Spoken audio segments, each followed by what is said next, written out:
What's poppin', y'all? Welcome back to another YouTube video, and today we're taking a look at another film review. Today we're taking a look at Mousetrap, which is a movie based around Steamboat Willie as a horror character. This is Mickey Mouse as a horror character, and this movie had very good potential, just very, very poor execution. There's a lot of stuff wrong with this movie, however, they have left it open for a sequel, so maybe they start their own Winnie the Pooh, Blood and Honey type universe, but with like Mickey Mouse characters over the next couple of years, because that's when Donald, Goofy, Pete do come out into the public domain, and you can use those as characters in your own stories. So, in the next couple of days, yeah, those guys will be come into public domain. But without any further delay, let's take a look at what Google has to say about this movie. So it is a 2024 horror comedy, and it has a 2.5 out of 10 on IMDb, a 29% on Rotten Tomatoes, and a 1.4 out of 5 on Letterboxd. So stuck working the late shift at the amusement park arcade, Alex receives a surprise visit from her friends on her 21st birthday. However, their night of fun soon turns into a fight for survival when a serial killer dressed as Mickey Mouse crashes the party. So how this actually starts is with a space scroll basically saying how they have nothing to do with Disney, nothing to do with Lucasfilms, nothing to do with Mickey Mouse at all, just own independent party rights, and it was quite funny. That did amuse me. It went on for longer than it needed to. The joke ran itself dry, ran itself into the ground, but it was funny to begin with. It then cuts to a really cheaply made cell, like a really shitty cell. It looks like a college student made it for like a college film. So it's very shit set design in that aspect, but continuing on, we have two detectives interviewing this girl who starts retelling the story of the night.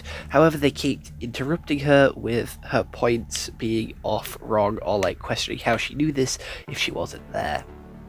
But her story recap basically goes, Alex and her mate are working, their manager tell them, hey, there's a party of 8 coming, can you cover that? They agree because it's double time. She then lets her friend go to see a boy, but she promises to return to help clean up after the party. The party then arrives, and it turns out to be all of her mates, which are throwing her a surprise birthday party 2 weeks before her birthday, either because A, they don't remember her birthday, or B, because that's the shitty surprise. But there is two boys that then fight over her love and affection, one being a hockey jock, and the other one being a nerd, and they're having a party, they're drinking, playing party games, playing the arcade games, and they start to split off. Two of them go and fuck in the jungle gym, and they get killed first by Mickey Mouse, who's actually the manager, who was watching a Mickey Mouse tape in the back of the amusement park drinking whiskey. Who the fuck does that? Oh well, each to their own, I guess. Mickey Mouse then hops out the screen and basically is talking to him like, yo, dog, you wanna see what I see? Haha. And then he puts on the mask, locks them in, and then begins to teleport around. Yes, he can teleport. That is a fact that they use and very, very much depend on for this movie. So, as he's teleporting around, he starts killing. He traps the weed junkie, the drug junkie, on a roller coaster ride, and basically sends him like freaking. And they stop it, and he runs into laser tag where he meets the goth. The goth gets her ankle slashed, and then he gets killed. She gets left in laser tag, and again ends up being one of the sole survivors with very little injury. And that just leaves the other four: the main girl, birthday girl, jock, boyfriend girl. The other girl was playing VR and got killed. I completely forgot she was even in the movie. She played a very minor role. But they work out they're trapped. They go on phone calls. They try the reception. They try to turn on the lights. None of which they can do. Mickey Mouse just wants to play a game. He has references to, obviously, Scream, where it's like, do you want to... And Saw being like, do you want to play a game? And also going on the phone and being like, hey, I like games. Do you want to play a game?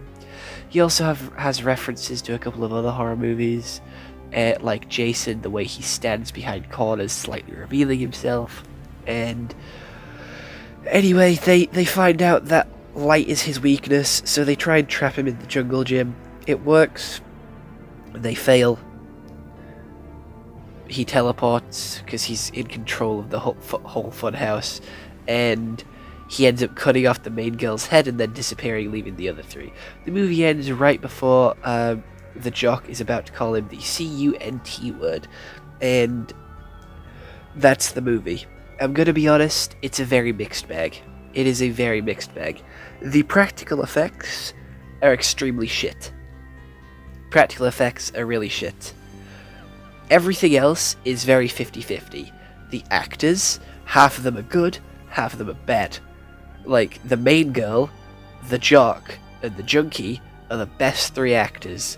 The rest of them are extremely shit, very monotone, talk with their hands, and the nerd was just so annoying. He pissed me the fuck off, and I would have punched him in that situation, because he was just there.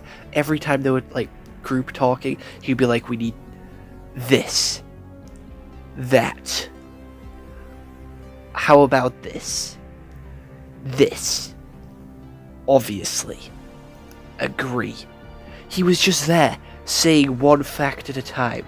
He was talking so slow, doing so many dramatic pauses, and constantly putting his hand into the middle of the circle, into the middle of the group. Like, he was very talking with his hands, but he was, like, directing it as, like, it was an important thing for him to say.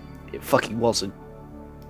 There was this love dynamic between all three of them, and it was like, she obviously liked the nerd liked her, and the jock liked her, and she liked a little bit about the jock, but he was too much of a dickhead for her to like it. It was a very shit love triangle, because nothing ever came of it. Nothing came of that love triangle, at all. Because the girl died in the end, so there was no, like, happy resolution. There was... It was built up for, like, a really cool plot point for him to sacrifice himself for her. Never came. Never came. She just died. She just got her head lopped off, which I was very shocked about. But the two policemen were acting like the goth girl was the sole survivor. No, there was 3 other survivors. But they all can't recap what happened accurately. But the goth girl can. So they were all saying, oh, what the fuck, how come you have all this when you were just sat in here? When did they have time to tell you this information? When did they do all this, that, and the other? How did you find this out? Where did you find that? How did you know this if you wasn't there? And I hated that it kept cutting back to the goth girl, because it, like, felt like it interrupted the flow of the story. The story just got going again, it started to get its flow, started to get its rhythm, and then we'd cut back to the goth girl, and it would just be the dickhead detective complaining at her, saying the same shit, being like, I don't trust you, I don't like soul survivors, how come this, how come that? And then the other guy just repeating what the fuck she said and letting her continue. It was very, very shit, very, very low quality, and going back to the thing that I said about the 50-50, the set design was also 50-50. The amusement park, like the sort of fun house, was really fucking good. That was really well designed. Although they didn't actually play the games, I'm going to admit they just pretended to play the games, because they never actually put any money in. When they were sat on the motorbikes, you could see on the screen that they wasn't actually playing the game, so they were acting like they were playing the game, and that kind of looked a little jarring, kind of looked a little off. Even with the basketball game, which they favoured, they wasn't playing it. Same with the VR game, you could tell they wasn't playing a VR game, because the VR footage they showed was completely different to what the girl was doing. And you pick up on these things when you're watching the movie, so the creative people behind it thinking, oh, they won't notice that, it's fine, it's just VR content, it's all the same. No, it's not. You pick up on this shit, and it just makes the film feel like very cheap, very low quality, like they couldn't afford to play these games, they couldn't afford to actually have these characters, these actors, play the games and do these things. It just kind of felt really cheap and low budget. I know it is a low budget movie, but it just makes it feel much, much worse. However, again, the reason I'm saying the set design is 50-50, the jail cell was so fucking shit. The jail cell was such a shitty set design. It looked really low quality, it looked poorly made, and it was just so crap. It was just so crap. and it did end on a cliffhanger ending. Like, if you stayed and watched all the credits, I don't know why you fucking would, but I'm a sad fucking I did, because I saw that there was like 4 minutes left of this movie, and I was like, how? And it shows Mickey Mouse coming to take the goth girl to meet his friends. So as I said before, it leaves it open for the next couple of movies in this sort of franchise. Maybe they'll team up with Winnie the Pooh, Blood and Honey. I don't have a fucking clue. I don't really care at this point either. It's quite shit. Like, the acting is terrible, and there isn't really much else to say. The story isn't that good. They try and make it out like he's some superhero that can teleport, but it never really explains how. It just says Mickey comes out of the TV and starts influencing this guy. Mickey comes out the TV and just starts, like, mind controlling him, but he also gives him special powers. Why does Mickey come out the TV? There's no motive, there's no sort of anything like that, it just sort of happens. Like, there's no sort of reason Mickey should do that or why he wants to. He just comes out and starts killing.